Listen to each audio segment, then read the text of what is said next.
Sometimes there's no one else who loves me like you used to.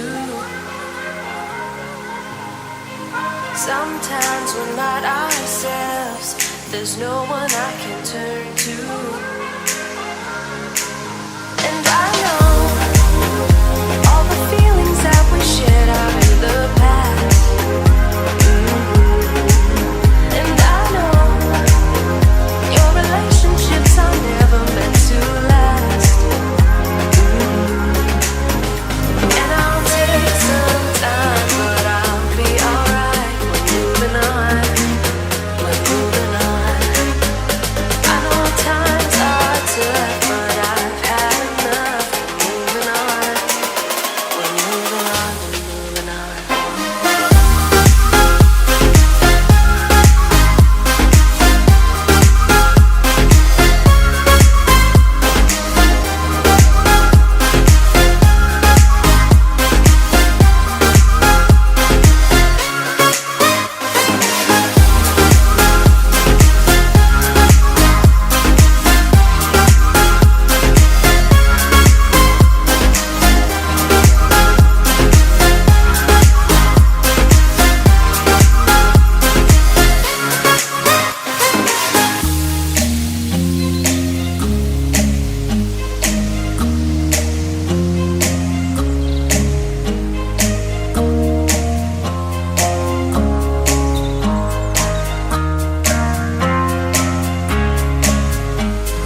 sing the song.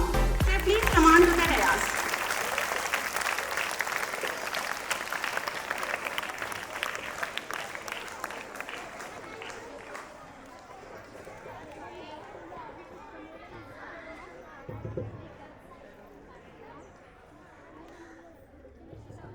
గౌరవనీయులైన principal sir గారికి, వచ్చిన అతిథులకి, నా తోటి ఉపాధ్యాయులందరికీ, తల్లిదండ్రులకి హృదయపూర్వక నమస్కారాలు.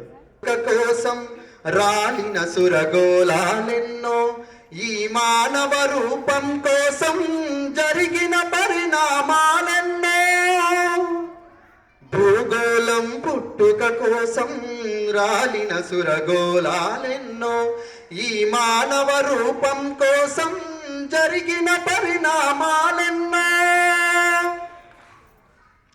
ఒక రాజును గెలిపించుటలో ఒరిగిన నరకంఠాలెన్నో, ఒక రాజును గెలిపించుటలో ఒరిగిన నరకంఠాలెన్నో, కులమతాల సుడిగుండాలకు బలి అయిన పవిత్రులెందరో, ఆ చల్లని మానవ కళ్యాణం కోసం పనమొడ్డిన రక్తం ఎంతో, రణరక్కసి కరాల నృత్యం రాచిన పసి ప్రాణాలెన్నో, మానవ కళ్యాణం కోసం పనమొడ్డిన రక్తం ఎంతో, రణరక్కసి కరాల నృత్యం రాచిన పసి ప్రాణాలెన్నో, కడుపు కోతతో అల్లాడిన కన్నులలో విషాదమెంతో, కడుపు కోతతో అల్లాడిన కన్నులలో విషాదమెంతో, ఉన్మాదుల కృత్యాలకు దత్తమైన బ్రతుకులు ఎన్నో,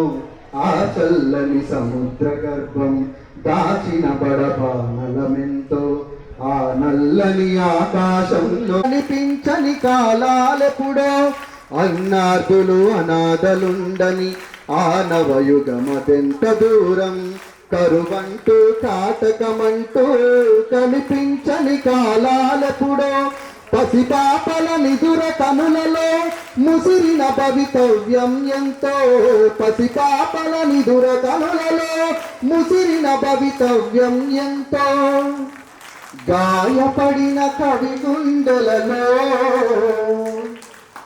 గాయపడిన కవి గుండెలలో రాయబడని కావ్యాలెన్నో, ఆ చల్లని సముద్ర గర్భం దాచిన బడబానలమెంతో, ఆ నల్లని ఆకాశంలో కానరాని భాస్కరులెందరో. Thank you. Thank you, sir. Thank you much. Really, it's a very great song by our Kiran sir. Principal sir, to give suggestions to the children in presenting and preparing of projects for the next betterment. Nagarjuna high school విద్యార్థులు నిర్వహించిన science pest కార్యక్రమానికి ముఖ్య అతిథిగా వచ్చేసిన professor B N Reddy గారు, జన విజ్ఞాన వేదిక రాష్ట్ర కోశాధికారి ప్రసాద్ గారు, విద్యార్థుల తల్లిదండ్రుల అందరికీ కూడా నా విజ్ఞానాభివందనాలు. వివిధ మోడల్స్ తయారు చేసినటువంటి విద్యార్థులందరికీ కూడా అభినందన.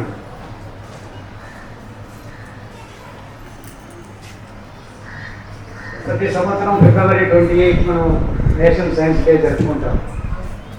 దానిలో భాగంగానే మనం ఈ కార్యక్రమం నిర్వహిస్తున్నాము. ముఖ్యంగా రోజు రోజుకు సైన్స్లో వస్తున్నటువంటి యొక్క డెవలప్మెంట్స్, కొత్త కొత్త ఆవిష్కరణలు, ఇవన్నీ కూడా మన మానవాళి జీవనానికి, సుఖమయ జీవనానికి ఎంతో ఉపయోగపడతాయి. ప్రపంచంలో జనాభాతో మన జనాభా ఇప్పుడు ప్రపంచంలో నెంబర్ 1గా ఉంది. కానీ సైన్స్ డెవలప్మెంట్లో మనం చాలా వెనుకబడిన దేశాల్లో మనది ఒకటిగా ఉంది. దీనికి కారణం ఏంటంటే మన దేశ ప్రజలలో, ప్రభుత్వాల్లో శాస్త్రీయ దృక్పథం లోపించడమే కారణం. దీనిని అధిగమించకపోవటం మూలాన మనం ఇవాళ ఎన్నో సమస్యలను ఎదుర్కొంటున్నాం. ఈ సమస్యలన్నింటికీ పరిష్కారం లభించాలంటే శాస్త్రీయ దృక్పథం పెరగాలి. కాబట్టి అటువంటి దృక్పథం మీలో రావాలి. ఇవాళ మనం దేశ ప్రజలు, ప్రపంచ ప్రజలు ఎదుర్కొంటున్నటువంటి సమస్యలకు శాస్త్రీయ దృక్పథంతో, ప్రయోగాలతో కొత్త కొత్త ప్రయోగాలను ఆవిష్కరించి వాటికి పరిష్కారాలను కనుగొనాల్సినటువంటి అవసరం ఉంది. గెలీలియో కానీ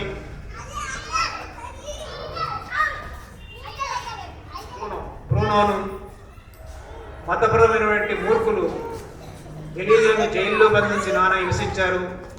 బ్రూనో సజీవంగా కాల్చివేశారు. కాబట్టి ఇలాంటి అంత భయంకరంగా లేకపోయినప్పటికీ ఇవాళ కూడా సమాజంలో ఇంకా ఎన్నో రకాల మూఢ విశ్వాసాలు ఉన్నాయి. ఎన్నో ఆవిష్కరణలు జరిగినప్పటికీ ఇవాళ సైన్స్ అనేది కొంతమంది వ్యాపార చేతుల్లో బందీగా మారింది. ముఖ్యంగా మన యొక్క మందులను ఉదాహరణగా తీసుకున్నట్లయితే ఆరోగ్యాన్ని బాగు చేయాల్సినటువంటి యొక్క మందుల్ని జబ్బున్న వాళ్ళని కాకుండా జబ్బు లేని వాళ్ళని కూడా బలవంతంగా తినిపిస్తున్నారు మన మందుల కంపెనీల వాళ్ళు, హాస్పిటల్ వాళ్ళు. ఎందుకు అలా జరుగుతుంది? లాభాల కోసం, సంపాదన కోసం అవసరం లేని మందుల్ని బలవంతంగా తినిపిస్తున్నారు. అలాగే అనేక రకాల విష పదార్థాలతో కూడుకున్నటువంటి ఆహార పదార్థాలని మన మార్కెట్లో అందమైన ప్యాకింగ్లలో రిలీజ్ చేసి మీరు నోరుడేటువంటి ఆకారాలని సృష్టించి బలవంతంగా మనందరితో తినిపిస్తూ ఉన్నారు. దాని మూలంగా ఇవాళ సమాజంలో అన్ని రకరకాల జబ్బులు పెరిగిపోతూ ఉన్నాయి. కాబట్టి ఇటువంటి ప్రమాదాలన్నీ సమాజంలో సైన్స్ డెవలప్ అయిన తర్వాత విష పదార్థాలుగా ఏవైతే మనకు మార్కెట్లో ఉంటున్నాయో ఇవన్నీ తెలుసుకోకపోయినట్లయితే, అటువంటి శాస్త్రీయ అవగాహన లేకపోయినట్లయితే మనకు సమస్యలు ఇంకా పెరుగుతూనే ఉంటాయి. కాబట్టి ఈ సమాజంలో బ్రతకాలంటే తప్పకుండా శాస్త్రీయ దృక్పథం అవసరము. మార్కెట్లో ఉన్నటువంటి ప్రతి వస్తువు గురించి, ప్రతి దాని గురించి వివరంగా తెలుసుకోవడం యొక్క నాలెడ్జ్ అవసరం. కాబట్టి అటువంటి దృక్పథం మనకు పెరగాలి. భవిష్యత్తులో ఇంకా ఇటువంటి కార్యక్రమాలను ఎన్నో నిర్వహించుకోవాలి. కాబట్టి ఇటువంటి శాస్త్రీయ దృక్పథాన్ని మనం పెంపొందించుకోవడంలో మనం ముందుండాలి. ఆ విధంగా మీరంతా కూడా మీకు సహకరించిన మీ తల్లులందరికీ మరొకసారి ధన్యవాదాలు తెలియజేస్తూ, మనకు సందేశాన్ని ఇవ్వాల్సినటువంటి పెద్దలు బిఎన్ రెడ్డి గారు ఉన్నారు. వారు చెప్పేటువంటి సందేశాన్ని మీరు విని శాస్త్రీయ దృక్పథాన్ని పెంపొందించుకొని భవిష్యత్తులో మీరు వారిలాంటి ప్రొఫెసర్లుగా కానీ సైంటిస్టులుగా కానీ ఎదగాలని ఆశిస్తూ సెలవు తీసుకుంటున్నాను. Thank you. Thank you, sir. Thank you very much. Now I request Mr. Varaprasad sir to give suggestions to our children to develop their scientific temper. అలాగే ముఖ్య అతిథి ప్రొఫెసర్ బిఎన్ రెడ్డి గారు, విద్యార్థులు, ఉపాధ్యాయులు, తల్లిదండ్రులు, మీడియా బృందం అందరికీ కూడా శుభాకాంక్షలు తెలియజేస్తూ ఉన్నాం. ఈరోజు సైన్స్ ఫేర్ చాలా సక్సెస్ఫుల్గా విద్యార్థులు మంచి ఇన్నోవేటివ్ తోటి అనేక రకాల ప్రయోగాల్ని తయారు చేయడం జరిగింది. ఆ ప్రయోగాలన్నీ కూడా బిఎన్ రెడ్డి సారు మైన్యూట్ లెవెల్లో పిల్లల్ని ప్రశ్నించి మరి వాటి యొక్క థీమ్ ఏంటనేది తెలుసుకోవడం జరిగింది. కాబట్టి పిల్లల్లో మంచి జిజ్ఞాస ఉన్నది. రాబోయే తరంలో మంచి శాస్త్రవేత్తలు అయ్యే అవకాశాలు ఉన్నాయి. కాబట్టి వాళ్లకు అదే పదును పెడుతూ వాళ్ళని ముందుకు తీసుకెళ్ళినట్లయితే ఇక్కడి నుంచి అనేక మంది శాస్త్రవేత్తలు వచ్చే అవకాశం ఉన్నది. ఆ శాస్త్రవేత్తలు లేక మన దేశం చాలా వాస్తవాలు ఒప్పుకోకపోతే ఏమవుతుంది? అబద్ధాలు చెప్పుకోవడం జరుగుతుంది. అబద్ధాలు చెప్పడం వల్ల ఏమవుతుంది? దేశం ప్రగతి పదంలో కాకుండా వెనక్కి మళ్ళీ పని జరుగుతూ ఉంది. కాబట్టి అలాంటి విషయంలో మనం నిక్కచ్చిగా ఉండాల్సిన అవసరం ఉంది. ముఖ్యంగా సైన్స్ అండ్ టెక్నాలజీలో మన దేశం ఇంకా అభివృద్ధి చెందిన దేశంగానే ఉన్నది. అభివృద్ధి చెందుతున్న దేశంగా లేదు. మన దగ్గర చూసుకున్నట్లయితే ఒక జపాన్ చిన్న దేశం, ఒక తైవాన్ చాలా చిన్న దేశం, చైనా అంటే పెద్ద దేశం, ఇవన్నీ కూడా ఏషియన్ టైగర్స్ అని చెప్పి అంటా ఉన్నారు. సౌత్ కొరియా, సింగపూర్, వియత్నాం, వీటన్నిటి కూడా ఏషియన్ టైగర్స్ అని చెప్పి అంటా ఉన్నారు. మరి వాటన్నిటికంటే భారతదేశం చాలా పెద్దది, ప్రపంచంలో జనాభాలో మొట్టమొదటి స్థానానికి వెళ్ళాం. కానీ మనది అభివృద్ధి చెందిన దేశంగా చెప్తా ఉన్నారు. అటు యూరోప్ కంట్రీస్ అని డెవలప్డ్ కంట్రీస్, ఇటు north American countries developed countries, కానీ మనది కాదు. ఎందుకని కాదు అనేది మనం ప్రశ్నించుకోవాలి. ప్రశ్నిస్తేనే దానికి జవాబు వస్తుంది, ప్రశ్నించకపోతే జవాబు రాదు. కాబట్టి ఏమని ప్రశ్నించుకోవాలి? ఇప్పుడు నేను అడిగేవాడికి కొంచెం మీరు జవాబులు చెప్పాలి, పేరెంట్స్ కానీ పిల్లలు కానీ. మీ దగ్గర ఉన్న సెల్ ఫోన్లు, మన ఇండియా సెల్ ఫోన్ పేరు ఏందో చెప్పండి. ఇండియాలో తయారయ్యే సెల్ ఫోన్ పేరు చెప్పండి.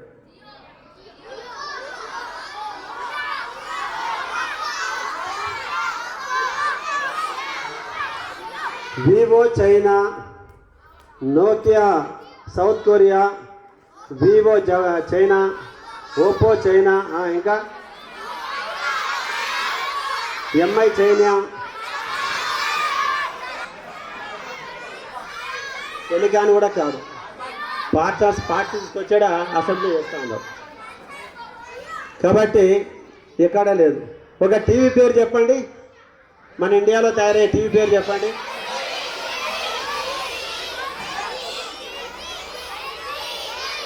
ఎల్జీ మనది కాదు, పానాసోనిక్ మనది కాదు, కొరియా వాళ్ళది.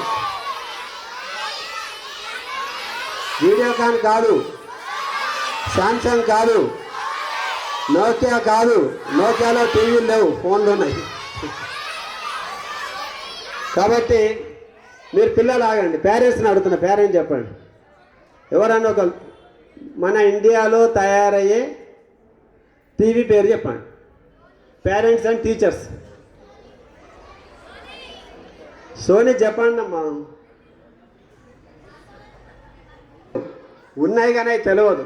ఇండియాలో తయారయ్యే టీవీలు రెండు, ఒకటి ఈసీ టీవీ, ఒకటి భారత్ టీవీ అని. ఆ రెండు కంపెనీలు మూతపడిపోయినాయి. అవి రెండే తయారయ్యేటి. ఒకప్పుడు ఈసీ అంటే ఒక వెలుగు వెలిగింది, భారత్ టీవీ ఒక వెలుగు వెలిగింది. అవి రెండు మూతపడిపోయినాయి, లేవు. సెల్ ఫోన్ తయారు చేసే కంపెనీ మన దగ్గర. ఇక్కడ పిల్లలు చెప్పారు గోడ్రేజ్ ఒకటి మనది, కానీ గోడ్రేజ్ ఎంతమంది ఇళ్ళలో ఉంది చెప్పండి. కెల్వినేటర్ మనది కాదు.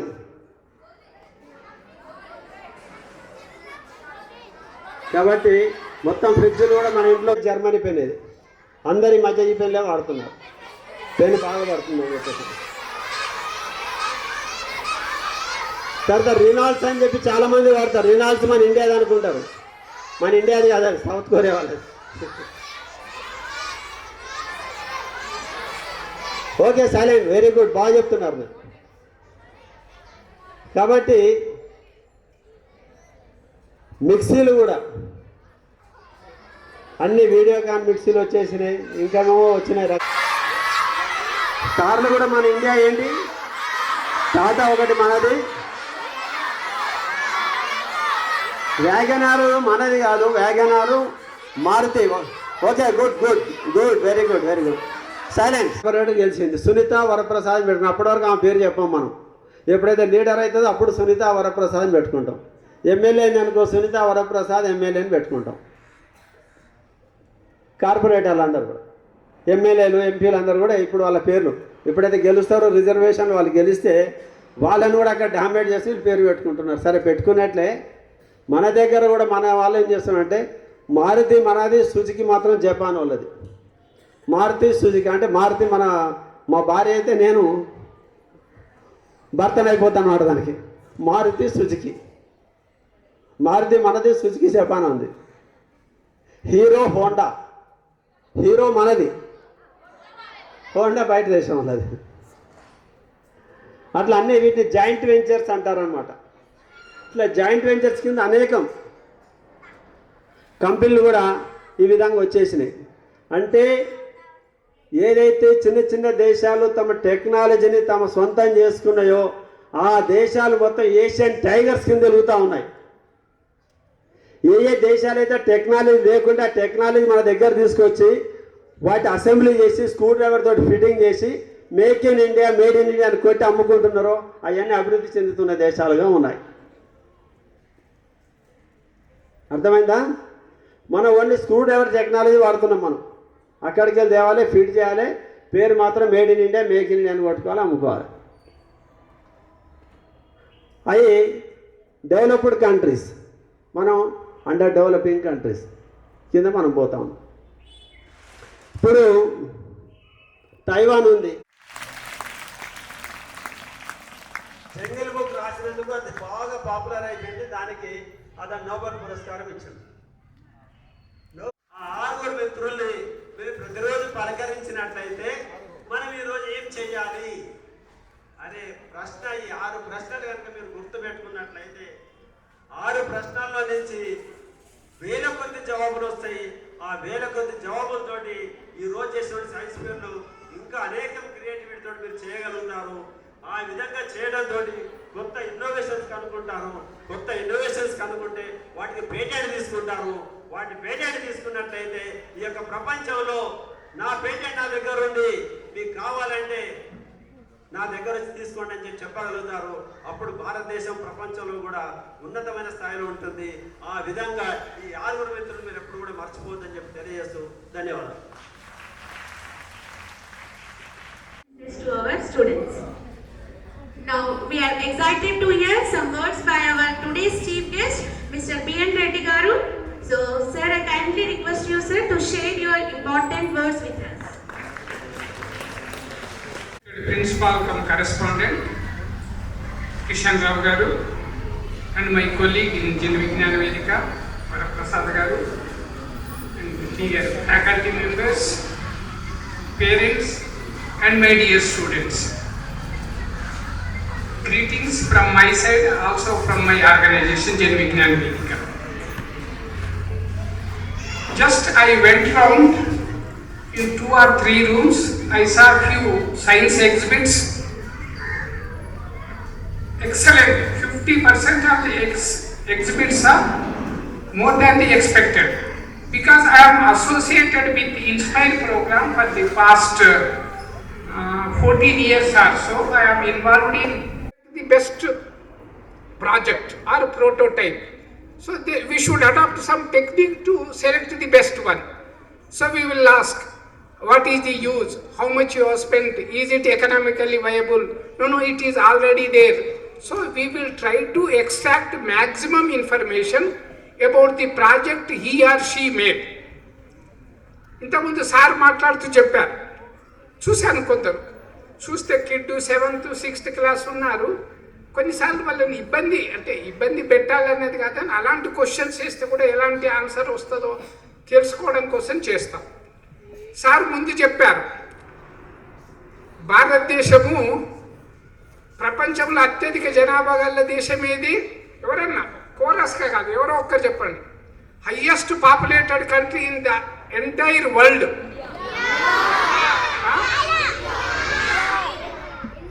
మొన్న లాస్ట్ ఇయర్ వరకు చైనా అని చెప్తుంటుంది, గత 30 ఏళ్ళుగా. పాపం చైనా 2వ పొజిషన్ పోయి మనం ఫస్ట్కి వచ్చాం. Now we are number 1, 141 142 crores. అంతేకాదు, ప్రపంచ జనాభాలోనే నంబర్ 1 కాదు, నంబర్ ఆఫ్ సైంటిస్టులు సంఖ్యాపరంగా కూడా వీఆర్ నంబర్ 1. అమెరికాలో ఉన్న సైంటిస్టుల కన్నా నంబర్ పరంగా ఇండియాలో ఉన్న సైంటిస్ట్ న్యాచురల్లీ 142 కోట్లు సైంటిస్టులు కూడా ప్రపంచం మొత్తంగా చూస్తే నంబర్ పరంగా చాలా పెద్ద నంబరు. మన భారతదేశానికి ఎన్ని నోబెల్ ప్రైజులు వచ్చినాయండి మొత్తంగా? ఇది ఎప్పుడు స్టార్ట్ అయిందో గుర్తా? 1901లో నుండి ఇస్తున్నారు. అంటే 124 ఏళ్ళ నుండి నోబెల్ ప్రైజులు ఇచ్చుడు అన్నది ప్రాక్టీస్ ఉంది. ఆ డైనమైట్ కనుక్కున్నాడే ఆల్ఫ్రెడ్ నోబెల్, ఆయన కొంత డబ్బు ఏమంటారు పెట్టి దాని మీద ఇంట్రెస్ట్తో ప్రతి సంవత్సరం ఈ నోబెల్ ప్రైజులు ఇస్తాడు. బయటకు రండి, ఎన్ని నోబెల్ ప్రైజులు ఇండియన్ సైంటిస్టులకు వచ్చినవి సైన్స్లో ఇంతవరకు? సుమారుగా చెప్పండి, ఎగ్జాక్ట్ నంబరు తెలిస్తే వెల్ అండ్ గుడ్. సుమారుగా ఇంతవరకు అంటే మనం 2024లో ఉన్నాం. ఇటీవల 2023లో అనౌన్స్ చేశారు, ఇంకా 24 దగ్గర నవంబర్లో చేస్తారు. ఇంతవరకు ఎవరన్నా బ్రైట్ స్టూడెంట్ అనే వాళ్ళు మీకు మీరు అనుకుంటే ఇంతవరకు ఇండియన్ సైంటిస్టులకు ఎంతమందికి నోబెల్ ప్రైజ్ వచ్చింది? నంబర్ చెప్పండి, పేర్లు తెలియకపోతే వదిలేశారు.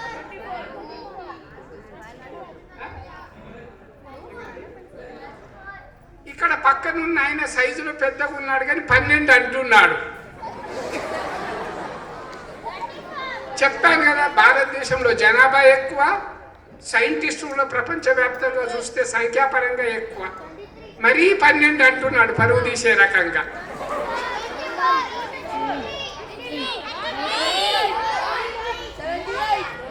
ఆయన మరీ పరువు తీస్తున్నాడు ఒక్కటి అని. సరే అమ్మాయి ఏదో ఒకటి చెప్పడు, అయితే తప్పు అవుతుంది, అంతకన్నా మించి ఏం కాదు కదా.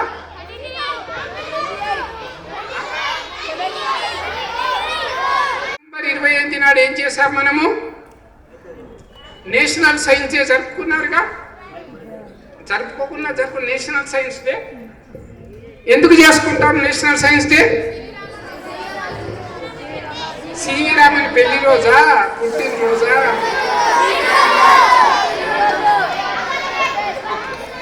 సివి రామన్, డాక్టర్ చంద్రశేఖర వెంకట రామన్ 1928 అంటే ఇంకా 4 ఏళ్ళు అయితే 100 ఏళ్ల క్రితం 1928 ఫిబ్రవరి 28 నాడు ఆయన కనుక్కున్న రామన్ ఎఫెక్ట్ను అనౌన్స్ చేశాడు. ఎప్పుడు? 1928 ఆన్ ఫిబ్రవరి 28. భారతదేశము 1987 ఆన్వర్డ్స్ నుండి ఈ రోజును నేషనల్ సైన్స్ డేగా జరుపుకుంటూ రామన్ను దలుచుకోవడమే కాదు, సైన్స్ అండ్ టెక్నాలజీలో భారతదేశము ఎలా ఉంది, ఎలా ముందుకెళ్ళాలి అని ఒక డిస్కషన్ పెట్టాలని చేశారు. చెప్పాను ఎందుకంటే వారు భారతదేశంలో పుట్టి తర్వాత వేరే దేశాలకు పోయి అక్కడి సిటిజన్షిప్ తీసుకున్నారు కాబట్టి ఆ నోబెల్ ప్రైజ్ అదే కంట్రీకి వస్తుంది. కాకుండా మనోడు అని చెప్పుకోవచ్చు. అంతవరకు సంతోషపడితే ఒరే ముద్దనరు. ఎందుకు అవుతుంది? ఇంత పెద్ద భారతదేశంలో ఇంతమంది సైంటిస్టులు ఉన్న దేశంలో ఒక్కటే ప్రైజా? కొన్ని దేశాలు మీరు ప్రపంచ పటం చూస్తారు కదా, వరల్డ్ మ్యాప్లో కొన్ని దేశాలు ఎంతుంటాయంటే మన తెలంగాణలో ఒక జిల్లా కన్నా కూడా తక్కువ సైజులు ఉంటాయి. ఒక సింగిల్ డిస్ట్రిక్ట్ కన్నా తక్కువ సైజు ఉన్న దేశాల నుండి కూడా 4-5 నోబెల్ ప్రైజు సైన్స్లో వచ్చిన దేశాలు చాలా ఉన్నాయి. ఆ దేశం పేరు కూడా సరిగ్గా విని కూడా ఉండవు. మరి ఏంటి మనకి ఎందుకు దరిద్రం ఉంది? ఇంత పెద్ద దేశంలో 2వ నోబెల్ ప్రైజ్ రాకపోవడం ఏంటి? అమ్మాయిలకి ఒకరు తెలిసి ఇక్కడ చూశారు, మేడం క్యూరీ అన్న ఒక బొమ్మ ఉన్నది. ఎవరైనా క్రికెట్ ఆడుతుందా? ఆడేదా? ఎవరమే మేడం క్యూరీ అని ఎవరైనా చెప్పాలి. మేడం క్యూరీ జరగకుంటుందో చెప్పారా?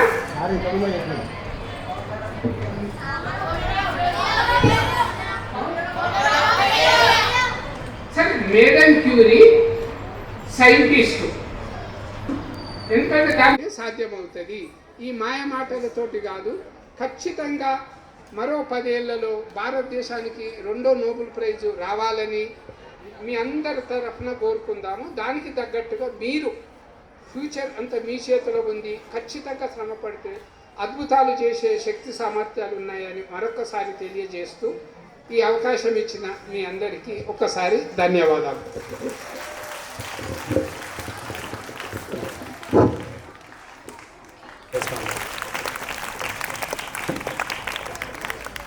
Thank you, sir. Once again, we are very thankful to have a great person on our stage. Thank you. Now, I request our Honorable Principal, sir, to present a best compliment to our chief guest.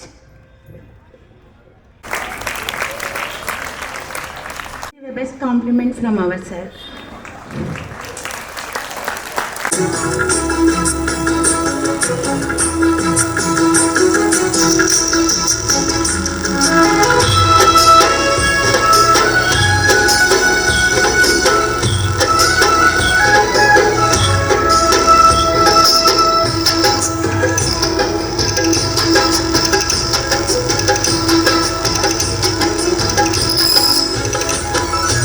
అందుకోండి విజ్ఞాన దండాలు, సైంటిస్టులారా ఎగరేద్దాం science జెండాలు, శాస్త్రజ్ఞులారా అందుకోండి విజ్ఞాన దండాలు, సైంటిస్టులారా ఎగరేద్దాం science జెండాలు, శాస్త్రజ్ఞులారా జీవితమంతా శాస్త్రీయ చింత మీ త్యాగాలే ఓ పరబంత, జీవితమంతా శాస్త్రీయ చింత మీ త్యాగాలే ఓ పరబంత, మరువబోదు ఈ జగతి అంతా ఎంత తలచినా మిగులునంత, అందుకోండి విజ్ఞాన దండాలు, సైంటిస్టులారా ఎగరేద్దాం సైన్సు జెండాలు, శాస్త్రజ్ఞులారా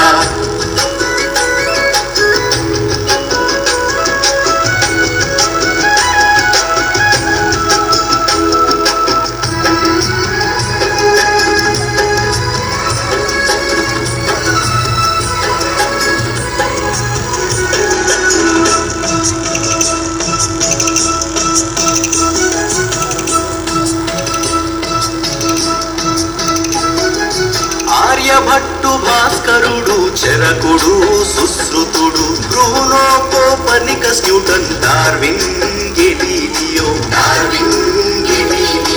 ఆర్యభట్టు భాస్కరుడు చరకుడు సుశ్రుతుడు Bruno Copernicus Newton Darwin Galileo గణతంలోన ఘనతకెక్కిన రామానుజన్ సత్యేంద్రనాథ్ బోసు, ప్రఖ్యాత ఖగోళ శాస్త్రవేత్త మేఘనాథ్ సాహు జోహార్, అందుకోని విజ్ఞాన దండాలు, సైంటిస్టులారా ఎగరేద్దాం సైన్సు జెండాలు, శాస్త్రజ్ఞులారా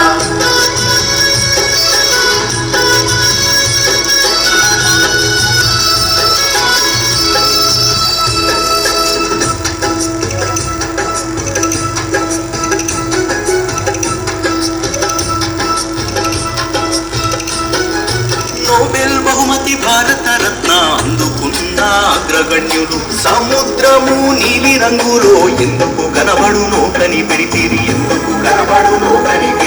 నోబెల్ బహుమతి భారత రత్న అందుకున్న అగ్రగణ్యులు, సముద్రము నీలి రంగులో ఎందుకు కనబడునో కనిపెడితిరి, ఇండియన్ ఇన్స్టిట్యూట్ ఆఫ్ సైన్స్ స్థాపనతో మీ పేరు సార్థకం, స్వతంత్ర భారత వందన మెరిసిన మా సివి రామన్, అందుకోండి విజ్ఞాన దండాలు, సైంటిస్టులారా ఎగరేద్దాం సైన్సు జెండాలు, శాస్త్రజ్ఞులారా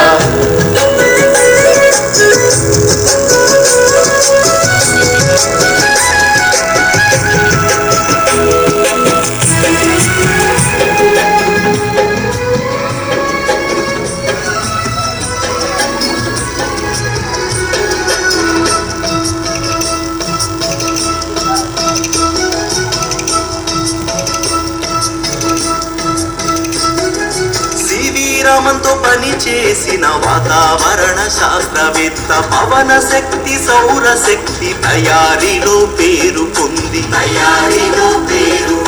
సివి రామంతో పని చేసిన వాతావరణ శాస్త్రవేత్త, పవన శక్తి సౌర శక్తి తయారీలో పేరు పొంది, మగపెత్తనంగా సైన్స్ రంగంలో మహిళా శక్తిని చాటి చెప్పి, అన్నామణికి స్ఫూర్తిదాత మేడం క్యూరీ ఘనత కాగా, అందుకోండి విజ్ఞాన దండాలు, సైంటిస్టులారా ఎగరేద్దాం సైన్సు జెండాలు, శాస్త్రజ్ఞుల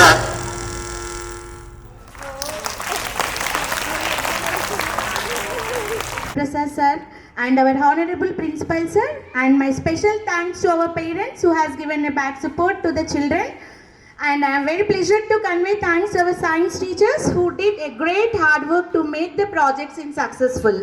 Finally, thanks each and everyone who made this fest successful. Thanks everyone.